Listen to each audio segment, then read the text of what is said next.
नाशिक लोकसभा मतदारसंघातून राजाभाऊ वाजे यांनी मोठी आघाडी घेतली आहे, तर दिंडोरी लोकसभा मतदारसंघातूनही भास्कर बागडे यांनी आघाडी घेतल्यामुळे त्यांच्या समर्थकांमध्ये एकच जल्लोष केला जाते। आपण बघू शकतो काय राजाभाऊ वाजे आणि भास्कर बागडे या दोघांचेही समर्थक आहे आणि ते जल्लोष करताय।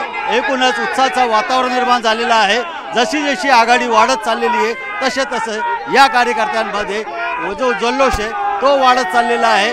विजयाचे आमचेच उमेदवार विजय होणार अशी खात्री केली जात आहे। आपण एकूणच बघताय तर हा जो जल्लोष आहे तो अप्रतिम आहे। गुलाल उडवला जाते, पेढे भरवले जात आहे आणि आपलाच उमेदवार निवडून येईल अशी ही केली जाते। गुलालाची उधळण केली जात आहे।